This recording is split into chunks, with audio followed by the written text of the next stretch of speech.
This is Saturday Morning Mysteries. And we're your hosts, Alexis and Grace.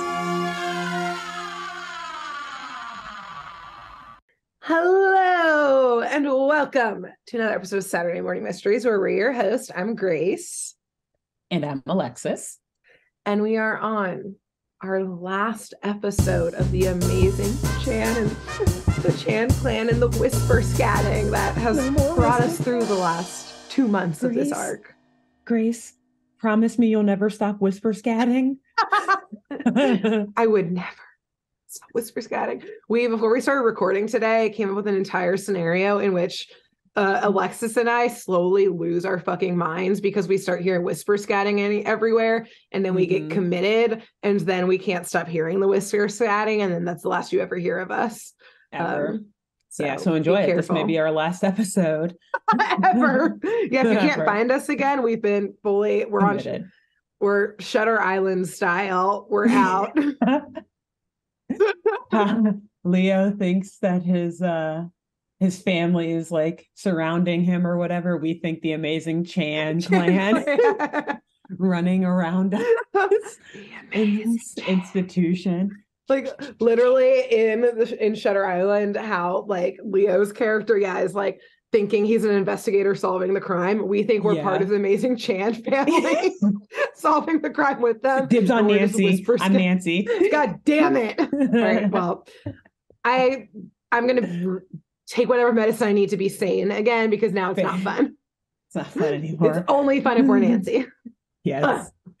Clearly the best member of the family. We're giving her justice for all the lack of justice that was given to her in the OG series. Time. Yes. And so this is our last, Alexis will be telling the last Chan story for the time being. And then we will have a new arc of a show that we just decided on before we start recording this episode. It is iconic. It was life-changing for some of us on this show, maybe perhaps both of us. Yes. I don't want to speak for her. It was suggested by one of Bird's cousins. It was. We'll give him a shout out when we do that episode next week. If he's listening now, he might already know, because it was just like 2 weeks ago that he suggested it to me, 2 weeks ago from our recording this. Right. So 2 months and 2 weeks ago from recording this. From the published date. I think I at one point tried to dress up as one of the characters for Halloween. Oh, I can't wait to hear which one when we talk about it next week. It's like the laziest costume you could possibly have. Okay. Yeah, we'll get into it. Anyways, get excited. It is a banger indeed. But until then, please enjoy our last episode of the Amazing Chan Clan. Like, subscribe, review, leave us 5 stars wherever you're listening. Tell some friends and buckle up, because apparently this episode ties into our last episode in a way that I'm not pervy to yet, but I am terrified to find out how. And overjoyed. Overjoyed is a good way. It's not terrifying. Perhaps I oversold the connection to our last week's episode. 2 weeks ago, your last episode before this one, I was like, I'm making it part of mine now. Last second decision. So we're going to wildly speculate them together as much as we damn well please.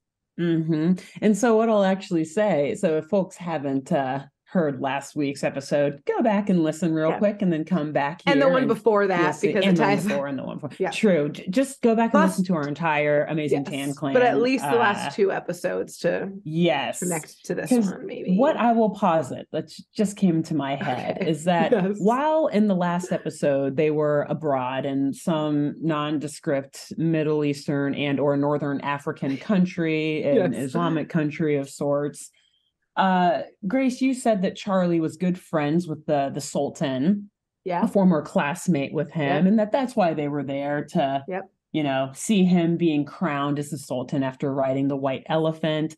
However, I would like to say that in fact, they were there because the Chan clan is on a parade tour, and that their initial purpose was to perform in the parade, crowning the Sultan. And that, they kind of got the gig because Charlie was friends with the Sultan. Just like the cruise ship gig. It's just like the cruise ship gig. He was friends with Miss Van Norton, the richest lady on the cruise ship.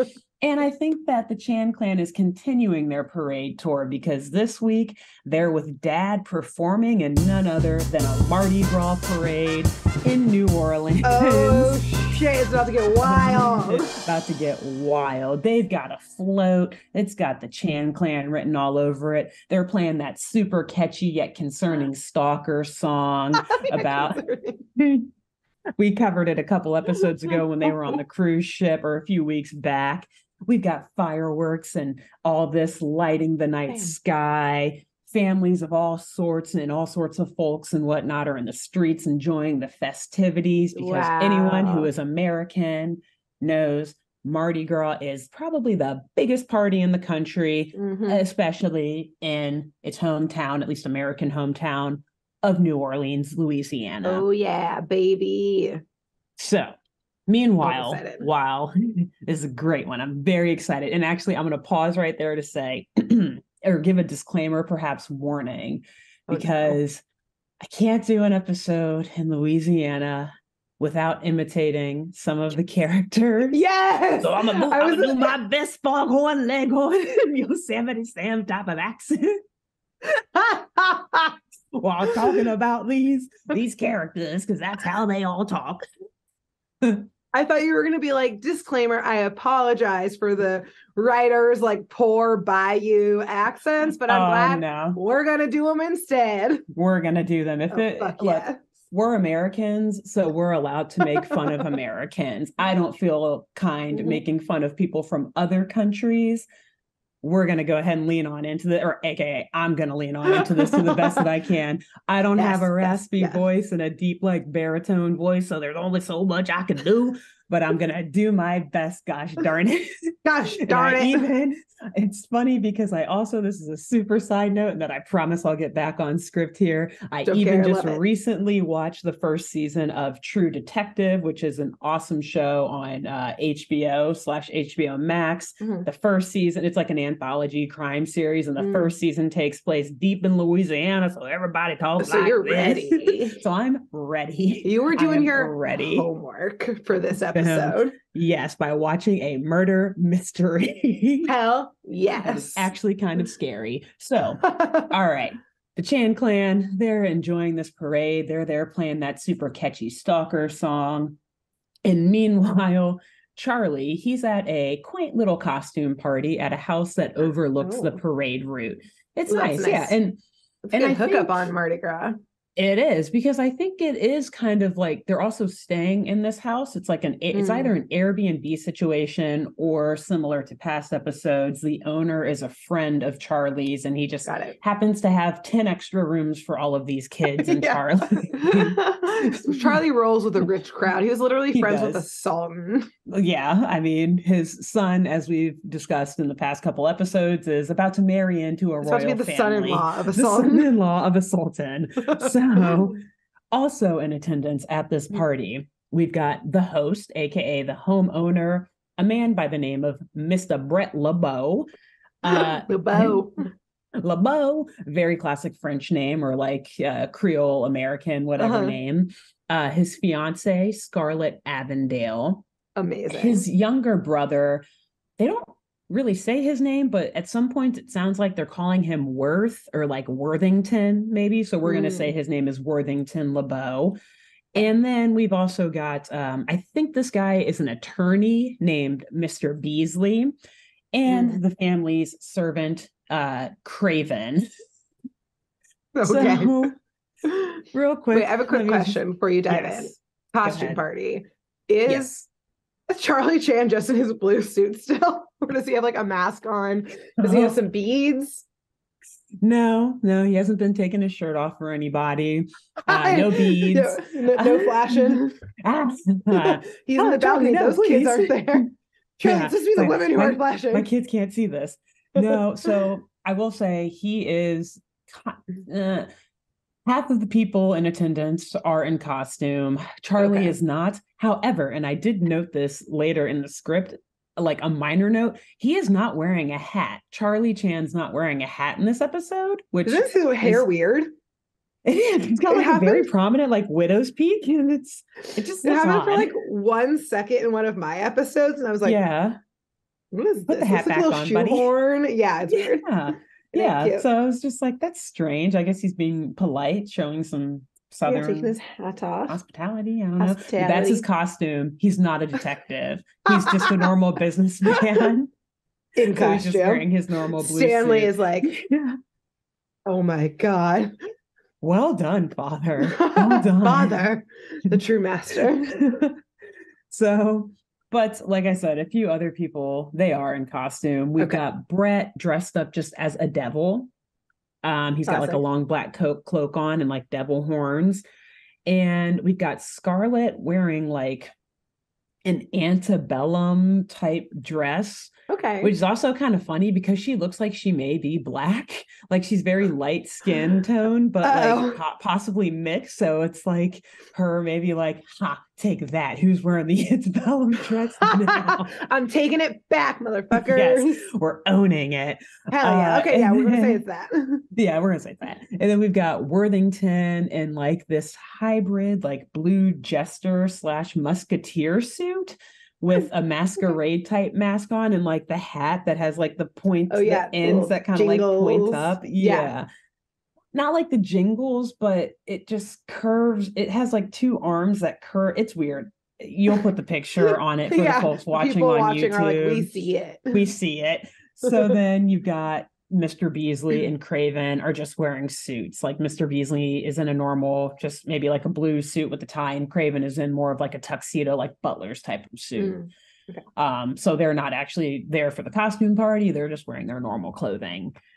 And so while they're up in this house and the parade is going on down below, the group is discussing this very valuable diamond ring that is in the house on display in this very nice, like built-in display case built into the wall with this like glass or like plexiglass screen in front of it. It's got this, golden post with a blue velvet pillow that the ring is sitting on top of. It's very ornate and it's almost like what you would see in a museum, right? And they're talking about this beautiful, valuable diamond ring. And I believe it's Brett LeBeau who says that the ring was formerly owned actually by none other than the infamous Marie Antoinette. And that the ring has been passed down through the LeBeau family for generations. And Scarlett speculates that there are possibly other hidden gems of Marie Antoinette's in the house. And of course, Marie Antoinette, we know her, the world knew her as the last queen of France before the French Revolution. She was queen from May of 1774 to September of 1792, which was the day that the monarchy was abolished, obviously from the French Revolution. Her husband was executed by guillotine in 1793. And then she was executed later that same year, pretty much in like this very open plaza. It was like the greatest spectacle. They fucking loved executions back then. Which way, depending on which side you look at it, it was like the greatest spectacle in Paris at the time. Either way, people fucking loved going to public executions back in the day. For sure. Even if you were pro here royal and family. there. Yeah, yes. anywhere. It was like, well, it's something to do. I guess.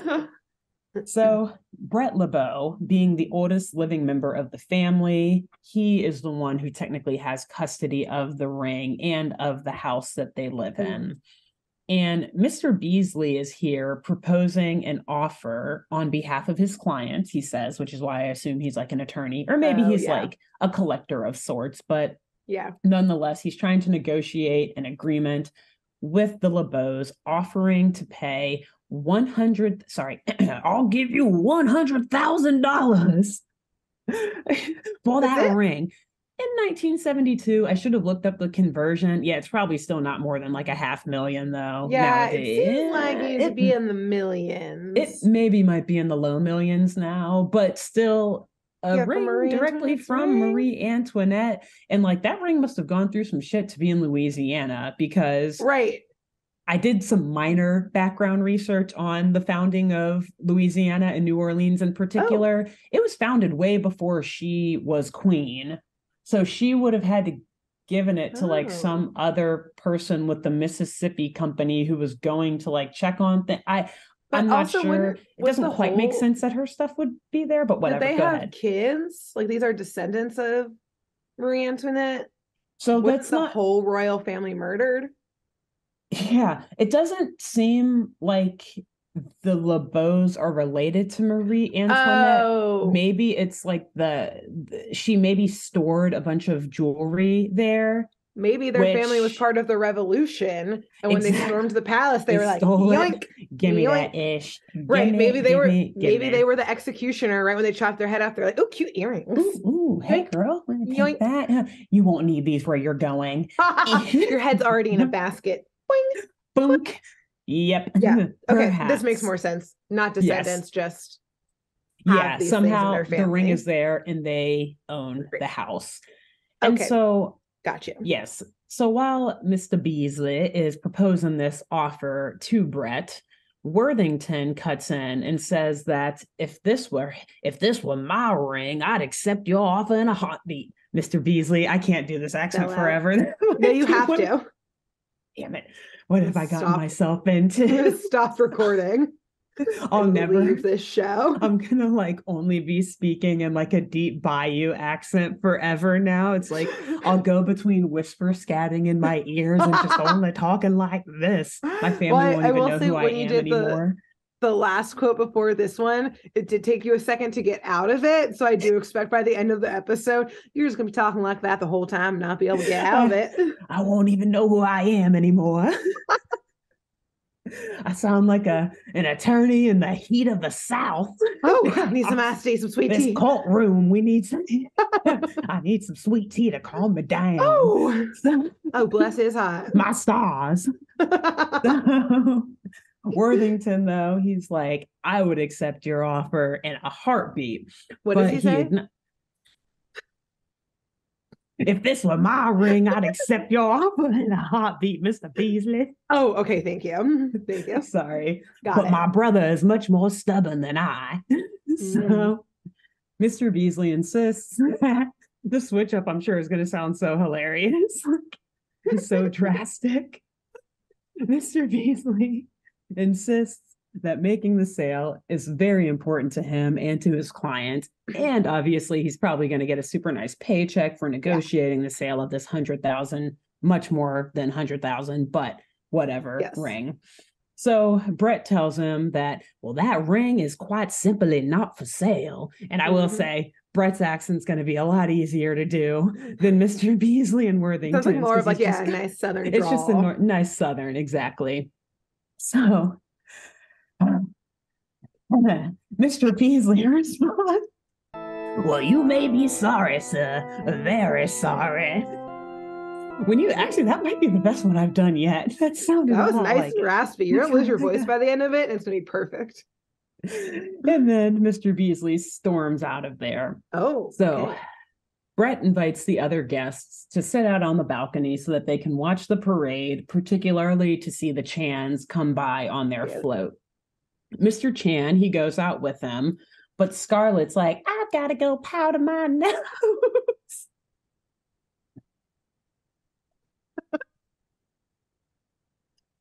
So it's going to be so long because I just can't, I got to laugh after it.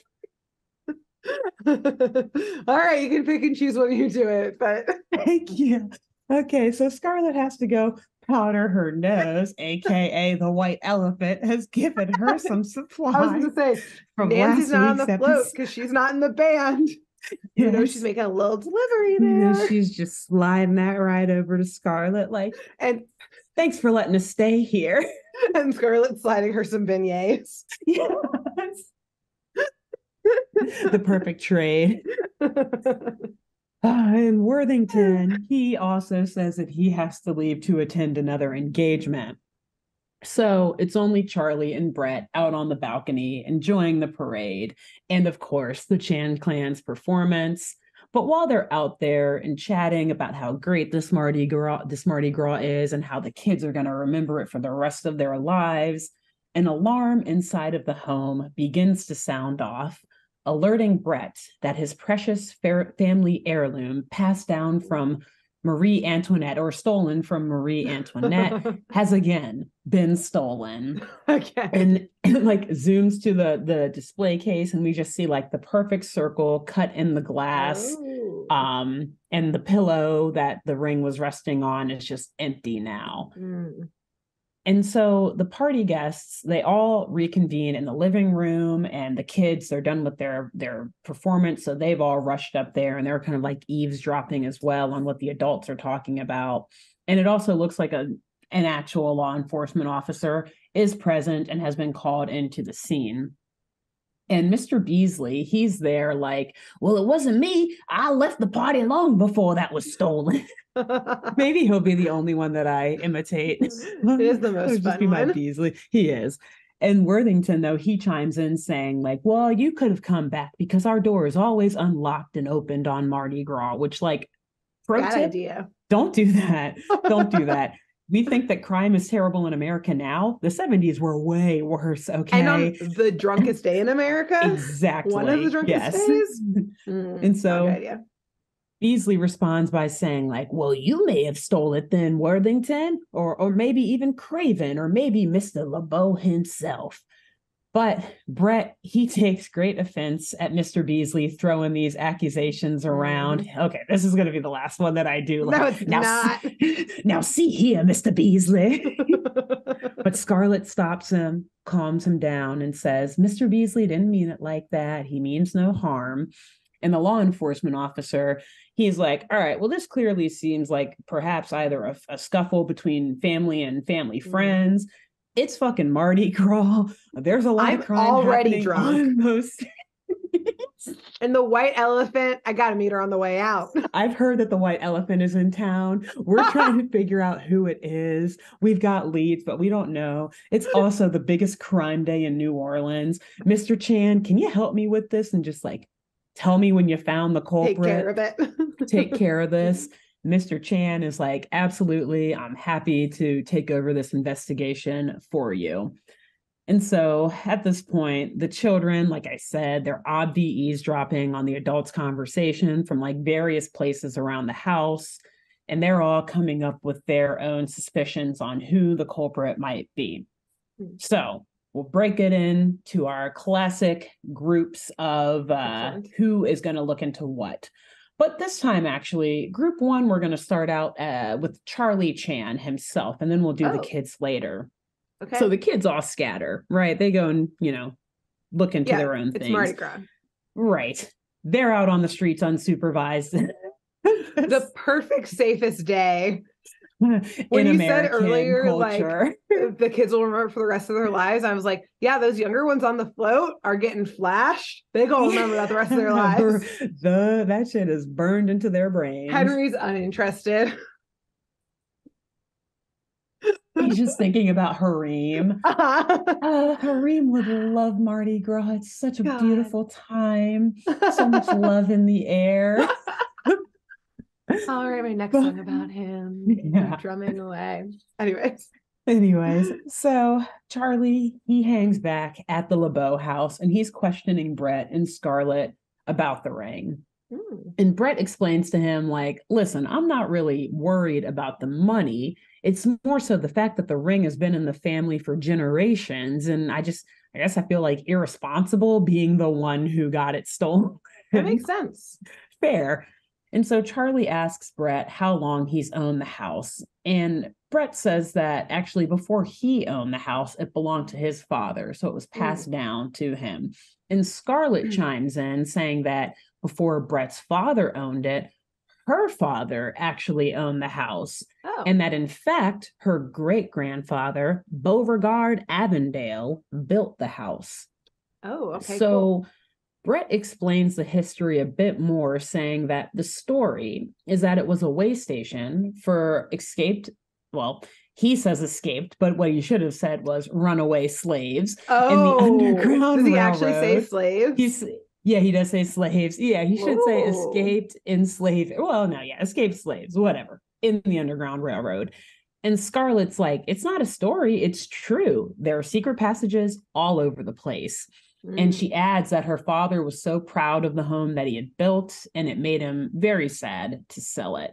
And I will say, this is a personal point of interest to me, not just because I'm Black and American, but also because that one thing, but also because the place where I grew up, just outside of Cincinnati, Ohio, is actually known as a village that had a lot of houses that were way stations during the Underground Railroad. And like, some of my friends' houses growing up in grade school, we'd go hang out. They had secret passageways and tunnels all throughout their house. So we would like play tag and hide and go seek in their houses. And like they had these little hidey holes and like little cubbies and stuff and closets that had extra little doors in them that you could go through and like hide in. Super cool. So I was like, she actually may be very correct in the way that she's describing this, because I've seen houses like that before. Yeah. Also, possibly very cool of like the writers of, like you said, like her depiction of being like, she might be Black. And then her, like the writers being like, yeah, her, what was it? Great-grandfather. Yeah. Yeah. Like built this house in New protect Orleans. slaves. Yeah. As like a Black man at that time. So I'm like, yeah. Okay. I was like, okay, cool, yeah, actually, this is adding up. Yes, very good. Yeah, they can make Americans look good. It's just also, the other country. I'm immediately like, yes, this is why there was only one season, because they acknowledged slavery in America. Got it. Like, got it. Yeah, classic America being like, you talked about our history? Oh God, our actual history? No thanks. Classic. So. Yes. And so Scarlett, she's getting very sad, retelling the story of her grandfather having to sell the house off to, I guess, Brett's father, Brett's father, the LeBeau's father. And Brett, he leans in and comforts her, saying, well, it's all right, honey. You'll have the house right back when we get married, which I assume is soon. That's right. So it's coming full circle for her. Yeah. And so now let's move to group 2, which is Henry and Stanley. They go straight on down after leaving the LeBeau house to the Chan van, which is just parked right on the street, probably right outside. And they're sitting in it, discussing who the likely culprit might be. And so Stanley suggests that Craven is definitely in on the crime because he just, for some reason, believes that the butler costume was just a costume, and or that the butler is always the one to do the crime. So interesting. Which also, as far as this show goes, that's never been the case. Yeah. But okay, Stanley. He could be onto something this week. We'll see. True. So they see Craven walking out of the front door of the house, and they decide to follow after him in the van. And he's walking like all over town, kind of like cutting through the parade route and everything. And Chan kids are like having some trouble, like changing the van into the right thing to follow him with. But they eventually see him hop into a car, I guess a few blocks away, and take off. So the boys take off after him. And they stay on his tail as he drives through these like really deep woods right near the swamp, it looks like, and leads them to this old, like either Revolutionary War or Civil War, I don't know, maybe both, era military fort. Oh, I looked it up. There's like 2 in New Orleans. Wow. I'm going to guess it's a fort called Fort Macomb, maybe. I don't know. I'll believe you. But no matter what, I think that what it's used for now is actually just like a museum of sort that's just obviously closed for the night. And they just like burst on in there. And of course, this fort is empty and abandoned on the inside, but it's actually kind of cool. It has all of these like cannons and piles of old cannonballs just lying around on the ground by some of the windows. So I'm perfect. like, okay, definitely open weapons laying around. Just don't give these boys any matches or lighters and all should be fine. That too. They already have that. It's too late for that, Grace. Too late. They're addicted. Too late. Yes. So much to the boys' surprise, though, it's not actually abandoned in there. There is at least one person inside of this fort, a man who's dressed up as an old-timey, like, Revolutionary War era soldier, but also wearing a masquerade mask. Yes, it would be scary. Yeah. And the soldier dude is chasing the boys all over the fort, But Henry and Stanley are cleverly able to find hiding spots each time he closes in on them. So eventually, while they're running away from this guy, they overhear Craven in another room behind closed doors saying, "It's the perfect job. I knew you could do it. How much do I owe you?" Ooh. So they're like, "Oh, this sounds like he's talking to some sort of accomplice, and it's probably about that diamond ring." And so they burst into the room to make a citizen's arrest, as per usual. And they're like, "Hand over the ring, Craven." And Craven's like standing there having a suit tailored. He's like, it's like a military suit, oh my like God, a modern day. Oh, I was gonna say, is he a reenactor? Oh gosh. Hold on. And you see like this poor old tired tailor, like his sleeves are rolled up, he's got a tie on that's like all loosened, and he like looks hot and sweaty. He's like taking measurements of like Craven's like waist and his leg and everything, his inseam. And Craven's just like, "Oh, well, it's Master Henry and Master Stanley. Hey, boys." And the boys are like, "Why are you wearing that weird costume? You can't fool us."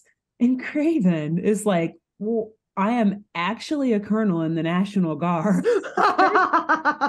And it's drill night tonight. We're doing a presentation for Mardi Gras." So like, yes, kind of what you said, like he's not in costume, but it's clearly like a Mardi Gras sort of parade event or whatever that the old, like the National Guard gets together and does.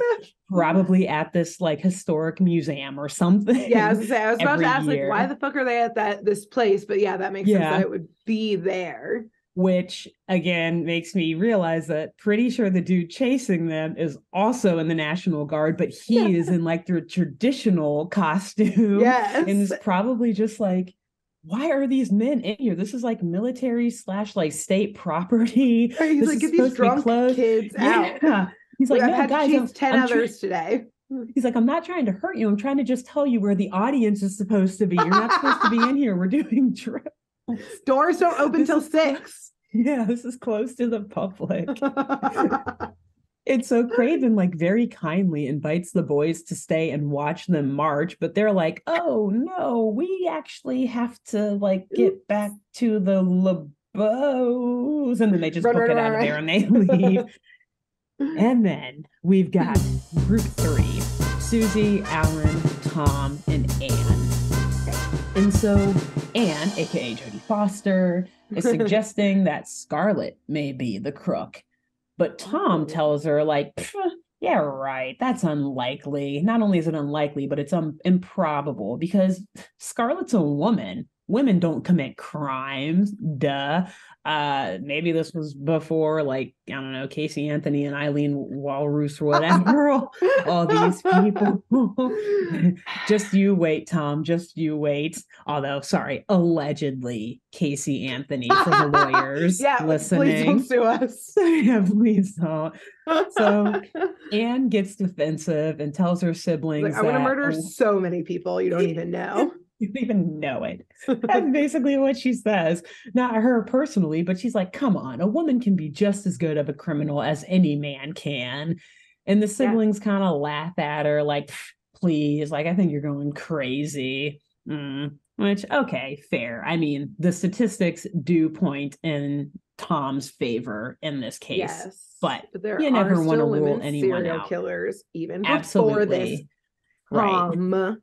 Well before, and even more likely there are women burglars, I'm sure a lot of women stole jewelry. Yeah, exactly. So anyway, majority rule wins out though. The group decides to follow Beasley rather than Scarlett to see what he may know about the stolen ring. And so Beasley, he walks back to his home, like going all throughout New Orleans on this late at night on Mardi Gras. And after the coast is all clear, the kids just waltz right into his home right after him. They don't leave it unlocked on Mardi Gras. No one does, apparently. No one does. It's safe in 1972 in America. And so Beasley, being a big serial killers, prime time. So Beasley, being this hotshot Southern lawyer, he actually has quite a large house. It's got this like nice gated entryway with this nice garden and like patio area when you walk in. And there's like at least maybe like 8 bedrooms on the upper level, like just this hallway lined with doors on both sides. And naturally, after doing the classic B&E, the kids, they go on upstairs and they actually like look through all these different doors, like opening them all up, trying to find him. But just as they're about to open the last door at the end of the hallway, they hear Beasley talking on the other side saying, well, I don't want to leave it there too late. I'd better come and pick it up now. And so the kids, they're like, oh shit, he's talking about the diamond ring. He's about to go get it from somewhere. So before they hear him open up the door, or before that he gets a chance to open up the door, they book it from upstairs, run back downstairs and outside and like hide, on behind all these bushes and stuff on the patio to make sure that Beasley doesn't see them as he makes his way out to his next destination. And so they follow him again on this dark night in Louisiana on Mardi Gras, the drunkest night in America, probably. They follow him to a costume store in the city that's almost entirely deserted on the inside because it's probably getting ready to close and everyone already has their costumes. Yeah. But while they're walking through this costume, which honestly, it's like a warehouse, it's massive. Like there's like a utility elevator and this long wooden staircase that goes up. They're walking all over looking for Beasley. But they end up getting chased by someone wearing an astronaut costume in there. Okay. And just as they escape the clutches of this astronaut, they then they pause and they catch their breath on this other side of the warehouse. And then they start getting chased, even scarier, by someone in a clown suit. Nope. No, absolutely not. And this isn't like a party clown. This isn't like Ronald McDonald. This is a clown that has razor sharp teeth, wild orange hair, and menacing eyes. No, absolutely not. Big no. And so the clown man, tripping my siblings and getting away. I'm leaving them behind as bait. Is Nancy in this group? No, Nancy's not in this group. Darn it. I was like, the clumsiest of you all is the sacrifice. Sorry. That's just how we have to get out of here. That's how it works now. This is a cursed ground. Girl. I'm leaving this state and never coming back. Never, ever. Sorry about your Absolutely ring. Terrifying. Sorry. Yeah. Sorry, Dad, that you're you have missing kids now, but it was either one of us or all of us. Take your pick, Dad. You've got 9 it's called natural selection. You'll be fine. You have so many of us. Yes. You don't even notice. This terrifying clown man, he's chasing them all over this costume shop / warehouse. And to get him off of their tails, Jodie Foster, she pulls some badass shit. All right. Hell yeah, she does. She stands and is standing in that utility elevator that I mentioned, as bait, hey, come here, come get me. But when the clown runs in to grab her, it's revealed that she's not actually standing in the elevator, but that she's put a wooden plank in the shaft that she's standing on. And she jumps off the plank, and the clown, he doesn't realize there's a plank there. So he just falls, he runs in and falls down this elevator shaft. He's dead. And they look down. This is the second murder Anne's been involved in. The gladiator? Yes. No, this clown? Not this clown. They look down. The clown is laid out, arms sprawled, and you just see stars over his head. So they're trying to imply that he's still alive, but he's just knocked out. Nah, that dude's dead. If nothing else, he's got a broken back and a concussion, and no one knows he's down there. Yeah, he's fucking gone. He's never gonna walk again. That poor man. On one hand, I'm he is a terrifying clown scaring kids, so maybe, but also Anne, Jodie. Maybe it's self-defense. Maybe this was just a drunken man who fell asleep in the costume shop on Mardi Gras on his way home. He was confused. He was confused. Third and option. Now he's paralyzed. Maybe this was the final test for Anne to be Nancy's bodyguard. Nancy's watching in a window. Just Nancy's not in the scoop, but she's peering in like, excellent. Well done, Anne. Yeah, well done. Anne's becoming a maid man for Nancy's game. She's got to kill a couple guys to be able to hang with the white elephant. You see like Nancy looking out of the window, and then she just like backs up and disappears into the night. Swampy fog rolls in. Like takes over the window. Yeah, pretty much. And so now that this clown man is paralyzed at the bottom of the elevator shaft, the kids, they're like, okay, well, we may have just killed that man, so we should probably get out of here and get back to our dad and never speak of this moment again. Just like the gladiator? No, don't say the words. The what? The who? I don't know what you're talking about. We've never been to Greece a day in our lives. All records were wiped from that trip. Yes. Which, just like they will for this the CIA actually may have wiped them because they didn't want history to know that Charlie Chan was in on that. Violent military coup. So anyway, they overhear, just as they're trying to leave this costume shop, they overhear Beasley, again, behind closed doors, in the costume store's office, saying, I told you I wouldn't need any help. Getting in was easy, of course.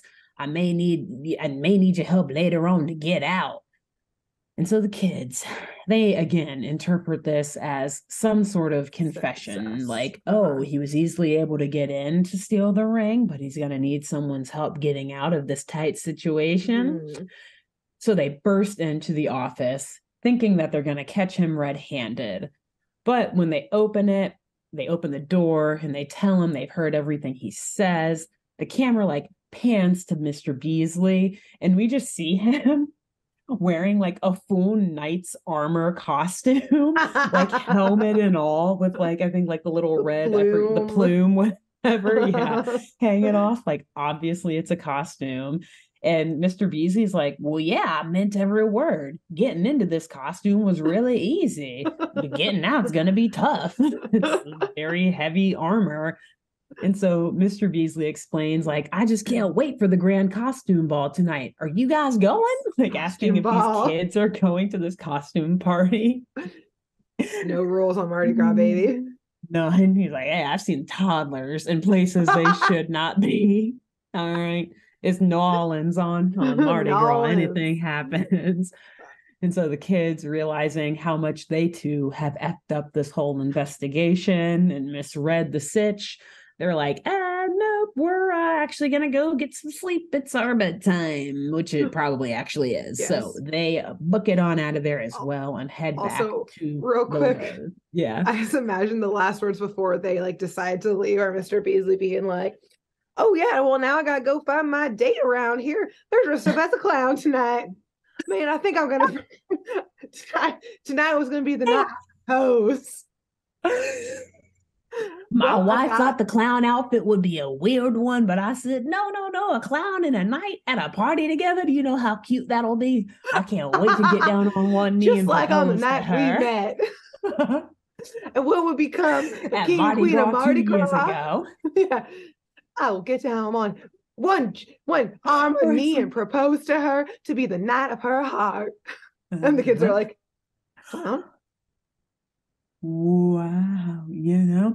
And actually, did you happen to see a man in an astronaut suit? That's my son as well. We're having a whole family affair tonight at the costume gala. We were going to tell our son that, well, my clown wife is now pregnant with his younger sister. Youngest? Yeah. He's always wanted a younger sister, and well, we're finally giving it to him. I've never been so happy day in my life. They like press the button for the elevator, like, it seems the elevator's out of order. How are we gonna get downstairs in time for this party? They just hear the door slam of like the front door of the kids fleeing.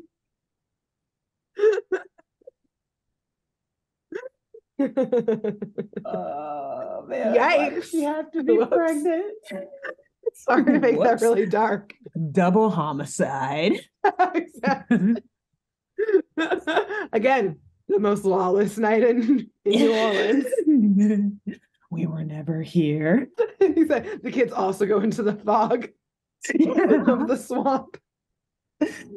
And speaking of fog, we now have Group 4, Flip, Nancy, Mimi, and Scooter out on the dark streets of New Orleans, again, on Mardi Gras, the oldest of this group being like 10 years old. Good. And they suspect that Worthington is the prime suspect. And so they're mostly following Flip's lead on this one. But Mimi chimes in, noting that in books, classically, specifically mystery books, the younger child is always jealous of the older child because of the inheritance. Again, a callback to your last episode, where I won't give away what the crime was or who the culprit was. That shit happens. There's clearly some drama going on between an older brother who was a sultan and a younger brother who was like the head of government, head of state in this country. Also, as Mimi says it, she looks at Nancy. Yeah. Jealous of her already huge fortune. She's amassed from this cocaine empire. Oh God, Nancy or Mimi's gonna have a coup one day of her older sister. Go on. She is. So they decide to follow Worthington LeBeau around town to see exactly what he is up to. And of course, though, Flip is pretty smart here. He's like, we better stay back, though. We got to keep our distance. Yes. And so, as it turns out, Worthington is wearing a costume that happens to be quite popular for young men in New Orleans on Mardi Gras. Because we see multiple men coming in and out of this nearby store, all wearing this same like blue jester / musketeer outfit, walking along the streets. And we see like this cloud of fog kind of pour through the city. Nancy disappears. Yes, finally. From the group. Yeah. My cover. Which, yes, is why I said, speaking of fog before, bringing it all together. And the kids kind of mix up like which guy is actually Worthington. Like they think that they see the same guy just kind of walking back and forth on the streets. And they're like, oh, shoot, there he is. We better follow him. Hint, it's not actually Worthington that they're following. I'll just say it right now. At all. Yes. So the kids, they follow this guy through a very dark and densely wooded swamp. Again, of course, without any adult supervision. And they wind up in that swamp. This is bad probably. Scooter literally could be eaten. I'm not sure if Choo Choo is with them, but Scooter being the youngest and smallest. Yeah, you just hear like, help! See an alligator like dragging him into a swamp. Yes. Bye, Scooter. Wow, they're gonna lose 2 kids tonight, one to the clown, one to the gators.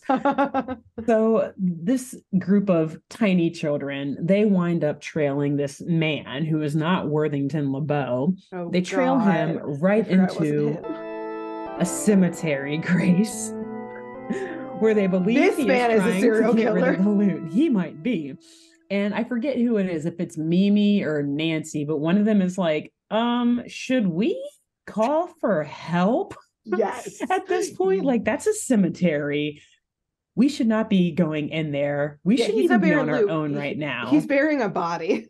Yes. Without a doubt. Flip considers for a second, but then he sees this man getting deeper into the cemetery and he's like, no, there's no time. We just got to go after him.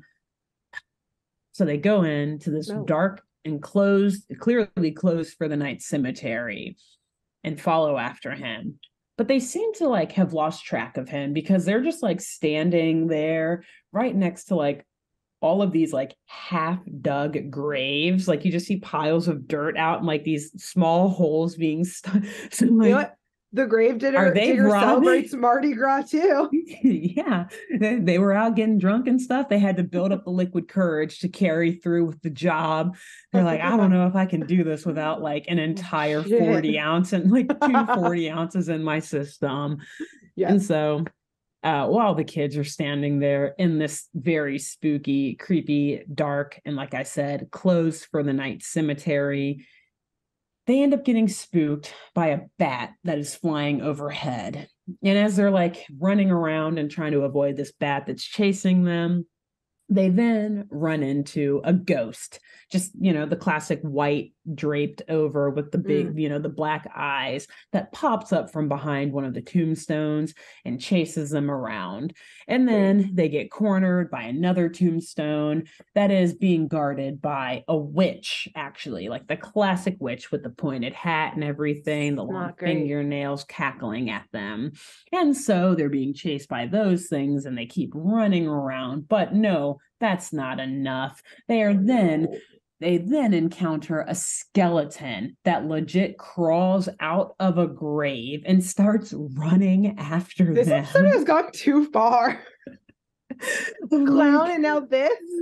The astronaut was the best thing. I was like, okay, whatever. But then the scary clown, and then the ghost, and then the witch. Now a skeleton coming out of a grave. That's the line, is the out of the grave.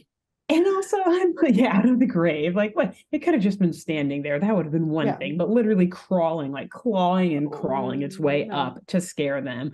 And at this point, the kids finally decide, okay, let's get the fuck out of this cemetery and head back to LeBeau's before we get murdered by any one of these monsters and or honestly, probably just drunken adults in costumes. Exactly. Who are grave robbing and see these kids walking through there and they're like, let's scare these. Get out of here. We're fucking robbing the skeleton grave, probably man. Was drunk and fell into the grave. And he's just drunkenly trying to get out. Yeah, he's like, help. Oh God, I threw up in there. Oh God, don't go down there, kids. It's fucking crazy. Where am I? And he's like stumbling after them and they're like, oh God, he's trying to kill us. But they have like such like thick, like true like Louisiana Bayou accents that the kids can't understand, so they think they're just like moaning and groaning at them. When in reality, they're like, kids, you need to get out of here. This is inappropriate. Where are your parents? But they just can't understand it. But if just I'm like this, they're all running after them. Running away. Run. And so we've got our conclusion here. Obviously, these Chan kids, none of them really met a lot of success in their investigations. No. So they've all returned to the LeBeau house and they're sitting there in the living room like, sorry, we couldn't find whoever the thief was, Mr. LeBeau. Like, it's rough out there on these streets tonight. Meanwhile, have you seen this place? You should lock your fucking door. Anne is in like 1,000-yard stare mode. Just like sitting by herself, like, I just murdered some woman and her unborn child. She's just like totally withdrawn. She's like hearing the police sirens that they heard when they were running away from the swamp. She's hearing them everywhere. They're gonna come get me. They're gonna come get me. Nancy walks by and she's like, get it together. You did well, Anne. Anne's like, what are you talking about? She's like, Nancy wasn't even there. She's like, don't worry about it. You're going to be fine. We're going to be okay. And she like squeezes a little tighter on her shoulder. What do you mean? It hurts. You don't know what I've done. I know everything you've done. Nancy's okay, white elephant. Anne's colors drains from her face even more. Pale white. So as the kids are all collecting their nerves, they're talking and apologizing to Brett and Scarlett for not being able to like, why would you have solved this? Your children. Yeah. They're like, yeah, that's fine. Were you in bed? We thought you guys were still in the parade. Like, don't worry about it. And so they all kind of pause and they're like, hey, wait a minute. Where's Dad at? Where did he go? And Brett and Scarlett are like, we haven't seen them in a minute, actually. We don't know where he went. The last we heard, we were explaining to him the history of this house. And so just as the kids are asking about where Charlie is, they hear him say, well, let me say this. Brett is still saying like, yeah, we don't know where he is, but yes, thank you, kids, for looking into the crime. I suppose we didn't know you were. But at this point, it's been a couple of hours now. I don't think we're going to find who stole it. And Charlie then says, at least we hear his voice, "Not just yet, Mr. LeBeau." And we see Charlie standing in the wall behind the case that was holding the ring. Like there's just like a few bricks that were pulled out of it. And you like see his face popping through those openings in the wall. I was like, he's definitely going to be in a tunnel, but I did not think he was going to be right behind the case. Right behind, exactly. Okay. And so, confused, Brett's like, "Well, Charlie, how did you get in there? And what do you mean? Charlie, what you doing back there, boy?" And so Charlie's like, "Well, perhaps Ms. Avondale would like to explain." No. And yeah, I'm not even going to give you a chance to guess who did it, because the way that this episode flows, it's just like... Do you want to hear what my guess was, though? Yes. Yeah, let me hear it before we talk about how Miss Avondale has anything to do with this. That's why I was giggling a second ago, is because my answer was going to be, you had asked me, I hope to God it was that clown and her unborn child. I hope to God it was them and they were horrible criminals. Because then we've got some justification for Anne. Yeah, the baby the unborn child had something to do with it too. It drove the woman to madness. Hysteria. Yes. Yeah, I think like Charlie's about to be like, well, now like it's definitely, why doesn't, like he's about to say Miss Avondale, and Anne's like, the clown. Why doesn't the clown tell us what it was? Right? And Anne's like, what are you talking about, what Anne? Clown? And Anne's like, the clown and her unborn daughter. What? Miss Avondale, you stole the ring, and what? Avondale, put the ring back. We need to go talk about this right now. Yeah. Anyway, like, you know what, Anne, don't worry. We'll find a way to make it look like it was the clown. I guess Miss Beasley's wife. We'll just pin it on Beasley the whole time. His fingerprints are all over the place. It's easy. I don't know. Nancy is like, my people are already planting broken bottles all around her to make sure it looks like a drunk accident. Everyone's like, what? Nothing? What? Nothing. May I have a beignet? Please, with jelly on the side. Please. It's like a jelly donut. Everyone's like, so the ring. They all like scoot slightly away from those two. Yeah. Anne is still like shaking like 1,000-yard stare, and Nancy's just like licking powdered sugar off of her fingers. Actually, cocaine. Yeah. Nancy goes, Anne, have a little bit of this, it'll help, and just like puts it in her gums for her.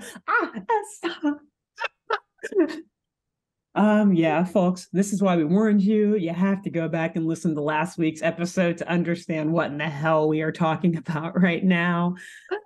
It all comes together. It all makes sense. Trust us. But anyways, Charlie says to Brett that Miss Avondale is able to explain all of this. And Brett is even more confused and says, "Scarlett, what is Charlie talking about?" Oh. But she plays dumb, like, "Well, I haven't the faintest idea." Oh, I don't know. My stars. Oh, what is he doing accusing me? And so Charlie, he walks out from behind the wall and into the living room, and he is in fact holding the beautiful LeBeau / Marie Antoinette diamond ring. And he's just like, "Oh, that won't do, Ms. Avondale." Ooh. And Brett asks Mr. Chan where he found the ring. And Mr. Chan says, "I found it right where Miss Avondale left it, in the secret room behind the fireplace, where they used to hide runaway slaves, which I dare say is covered with her fingerprints." Stares at Miss Avondale like, am I right or am I right? And she's just like crying with her hands covering her face like, oh no, I've been caught. And so Flip congratulates his father on a job well done and asks, "Well, what tipped you off, Dad?" And Charlie's like, "Well, Miss Avondale was just so adamant in her belief that this was part of the Underground Railroad, this house, and that proved which proved that she had firsthand knowledge of the tunnels of which she spoke." Okay. So Charlie pretty much just searched around the house until he found like and just, secret like, finger rooms dusted, and yeah, pretty much like pulling books off of stuff, probably like pushing like bookshelves out of the way or like looking through closets for extra doors and hidden passageways. And he's like, yeah. And so I found the secret room and the ring was just right in there, which I didn't really think about it until reading this out loud today. But like, why would she put the hole in the front of it and steal it that way instead of just going into the secret room? And I bet, I mean, it doesn't really matter. Be like someone else stole it, like an external person stole it. It would make it look like an inside job. Yeah, exactly. Otherwise it'd be like, well, clearly it's still here because no glass has been smashed. Right. True. That's a good point. All right. So yeah, I guess this is the end of their engagement. Yeah, exactly. And that's my next line. Anne is super vindicated. She's now slightly distracted from the trauma of just murdering a woman and her unborn child. And she's vindicated at the idea that, yes, you see, a woman can be a criminal because I too am one. I mean, because Miss Avondale is See, we're in this together. I mean, you stole a ring. You are a criminal. Goes back to the 1,000-yard stare. Can we please get the fuck out of New Orleans as soon as possible? And that's the end of the episode. Your CIA contacts. Remember the gladiator? I need to know. Oh God, I need some cover. I need cover quick. She's suddenly remembering, like, oh God, the gladiator. This isn't my first time. They like had to hypnotize, like, memory erase it from her. It's like I don't know if you've seen Men in Black, but they have like those they're like memory wiping, like flashes the light and then you forget everything. They like find Mr. Beasley and do it to him too. Like, you don't have a son. You weren't about to propose to this woman in the clown outfit. She was not pregnant. You don't even know who she is. They do it to Anne. Books it out of there. Yeah, just for safe measure. Like, you forgot that I even just wiped your memory. Wow. Ooh, great job. Thank you. That brings us to the end of the arc of the amazing Chan and the Chan clan. Wow. Boy, oh boy, did we just rewrite history there. Well, okay, before we reflect on the series, like we do in our last episode, my question is, why was she stealing the ring? Was she doing like a long con of like, my granddad had to sell this house to this guy's dad, so if I marry him, then I'm going to get myself back in the will, get this house back, but I'm going to need some extra cash, so I'm going to steal the ring? Was this like a long fake It is a long con. I think she was definitely in the long con. I, unfortunately for Brett, don't think she really loved him. I think she was I got to find the person who's owning this house. Thank God he's kind of in my age range. I'm going to pretend I love him. We're going to get married. Because my thought is, they don't explain her motive. So yes, we do now have to wildly speculate and put it together for the writers. Thanks, William Hanna and Joseph Barbera. Usual. So in the beginning, she said that the ring, she suspected that there were other gems in the house, valuables hidden somewhere else in the house that just hadn't been discovered yet. So my thought is that maybe but her great-grandfather bought the house. So I don't know, maybe somehow the ring was found in there. I don't know. And she has this belief that it's hers because the house was originally hers. Exactly. And so she's like, no, I want that ring. I need it. It's part of my family property. Or, you know what? Or maybe not. She just wanted it to sell it. And yeah, she was like, I'm not actually going to marry this dude. I just want the ring. It's like, it's worth way more than $100,000. But even if it was $100,000, like, yeah, that could do you a lot back in the 70s in the South. Or I'd hightail it out of there. Weddings are expensive. Maybe they need that. And she needed that insurance money to help pay for some of that wedding.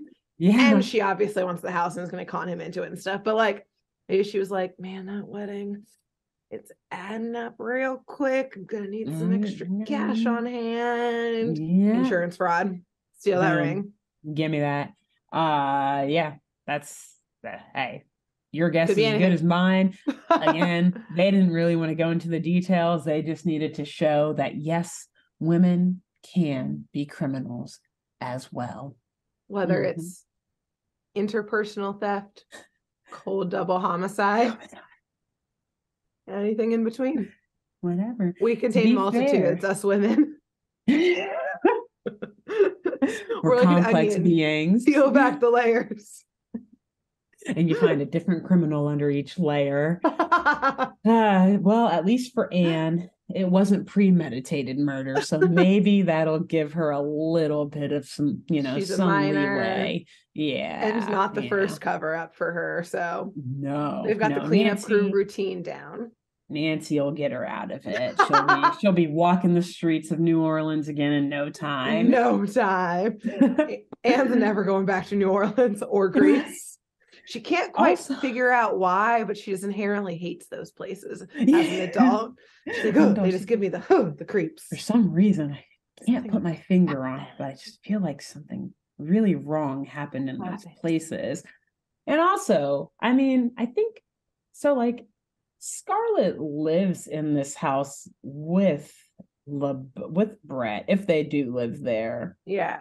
Like, do they really need to call law enforcement? I guess. Can you just be like, give me the ring back, engagement's over, get out of my life? This is a marital problem. Yeah, this isn't. I mean, is it really that? It's not burglary, but I guess it's theft. She didn't like break in, but either way. She moved it, but she didn't actually leave with it. It was still in the house. She was just said, I was going to claim insurance fraud and then give it back to us. So this was for my love for you, Brett. Yeah. Now we have money. Maybe they are still getting married. Back. She actually was just stealing the ring because she's like, I want this to be the wedding ring. My ring. Yeah. Yes. When you gave me this one on my finger. No one got beheaded for the one that you gave me. I only take rings of murdered royalty. Of people who have been beheaded and whose governments have been overthrown by revolution. It's called standards. Look it up. Learn a thing or two about it. Also, like when they call the actual cops, like if he does report her, like it's like the new cop on the beat who's like, there's been so many homicides tonight. What, you lost a ring? It's between a husband and wife or fiance. I don't know. Fucking figure it out. Chan's here. Chris, this is multiple homicides that have happened this evening. I got to get back. It was a clown. I'm terrified. I got to go. The newbie just like leaves. He like walks in like super sad. Like, you guys won't believe the crime scene I just came from. A woman who we're strapped 8 months pregnant. Very clearly, visibly pregnant. Murdered. We're arresting her son and husband or fiance right now. They were the only ones there. At the crime scene, but their fingerprints they're not anywhere over her. But he was wearing metal finger. They both had gloves on as a spaceman. And tonight it just never seen anything so cold. It was a horrifying sight. He like just 1,000 yards staring. The guy's like, the newbie's sitting down and just pouring himself like a glass of whiskey that like Nancy's pouring for him. Anne is just like shaking pale white behind Nancy. Nancy's like, it's okay. I got this. So I heard there were 2 other people at the scene of the crime. Have you put your finger on either of them yet? He's like, how did you know that? Drink your whiskey. I heard she was drunk even though she was 8 months pregnant. Heard she had a drinking problem already. This wasn't her first kid she drank while pregnant. Yeah, after the kids leave, Nancy just throws a brick of coke down there. Nancy stages the scene with coke. And the bottles. He's like, how did you drink up that whiskey? Like, why would there just be like a whole brick of cocaine just like busted open right there and just broken bottles everywhere? Like, Nancy's like, that should do it. Nancy's like, I heard it was a drug deal gone wrong with that drunk of a woman. That harlot. She wasn't even married. Beasley was actually the one who orchestrated the whole deal. Nancy's like people are on the case, like fudging like receipts to show that like Beasley was one of their customers. They're like torturing Beasley into like saying something that kind of could be like taken as a confession of guilt. Like, so what are you going to tell them when they ask you, Beasley, like holding a gun to his head or something? What are you going to say? I was in the store. I got lost. I was drunk. I don't know what happened. That's right, Beasley. Take another shot of whiskey for when they test your blood alcohol. They like have like his son, unless you want to lose another kid tonight. Like holding him over the elevator shaft. Like, we could push him down there any minute now. Then you'll both take the fall. It'll look like a struggle. Like punch Beasley in the eye to make it look like he like got fought off. I watched way too much True Detective this week. Holy shit. Okay. Wow. Yeah. It's all Amazing. Nancy. It all comes back. Nancy. It always comes back to the white elephant. Wow, the Chan family. The show is amazing. I'm so glad you came across it. Yes, me too. We highly recommend. Yes, prime 70s comedy mystery. Yeah, like it has it all. It does. It has all the continuity errors and reuse cell animation from a strung out cheap animation studio. Yes. A borderline bankrupt animation studio. They were desperate. Yes. Wow. It has Jodie Foster. Yeah, it has Jodie Foster. Most importantly, it treats the Chinese American family very, very respectably and does not actually at all paint them, in our opinion, in any sort of like over stereotyped or even like remotely racist sort of way. Just an average family, aside from Anne, the double homicide committer, the murderer, and Nancy, the white elephant. But other than that, but beyond that, normal. It's great. Who knows? Unfortunately, there's only one season of this show, so Grace and I have covered half literally of the Amazing Chan and the Chan clan. There's only 8 other episodes, but hey, that's enough for us to do one more arc. So who knows, maybe one day in the future we'll come back, we'll finish this show off. But amazing. We're very excited, very, very excited to do the show that we're going to do next, as we hinted at the beginning of today's episode. So until we come back with our new show next week, Grace, who should they tell about this podcast? Man, I think you should tell a Civil War reenactor. Have we done that one already? I don't think so. I feel like we've done some sort of reenactor, but not the Civil War. Yeah, to my knowledge, Civil War reenactor. I can't think when else we would have talked about the Civil War. Yeah, I don't think so. So, because here's the thing: like during those reenactments, if you're someone who like gets shot, quote unquote, early, you just gotta lay there for a while. Yeah. So, like the whole like 2-hour reenactment. Over. So just like plug in your AirPods, play this podcast while you're just like taking a nap in the sun while everyone runs around you and is screaming and stuff. Just plug on those. Put those AirPods on in and just listen. They're nice, soothing little voices here. Yeah. Perfect. Yeah. Who else? And let's see. Then also go and find someone who owns a costume shop or a costume warehouse. See if they have an elevator. Check the bottom of the shaft. Make sure there's no bodies down there. And tell them to check out Saturday Morning Mysteries. And especially this episode to look for some workplace hazards. Yes. Yeah. Don't put any wooden planks, are not enough to keep someone from. Did not have workplace standards. Yeah, I don't know when OSHA came around, but I think it was after like the 80s or something. To this Bayou costume shop yet. No. Not and hopefully they don't anytime soon, because Anne will be in trouble if they do. So on that note, we'll see y'all next week. Bye. Bye. Thanks for tuning in to Saturday Morning Mysteries. If you enjoyed this episode, please share, rate, review, leave us a like, and drop a comment. We post episodes every Saturday and bonus tune tangents whenever we feel like it. So please subscribe so you don't miss the shenanigans. And if you want to follow us on YouTube, click the bell under the YouTube subscribe button to receive notifications when new videos are posted. And if you want to subscribe to the podcast, we have no idea what you're listening to us on, so just hit the big subscribe button on whatever app you're using. We believe in you.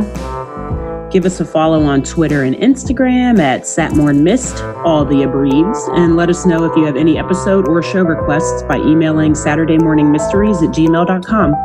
Thanks to Jenna Kendall for the logo design and to Ava Sakiki for the music used during this week's episode. See y'all groovy kids next week on Saturday Morning Mysteries.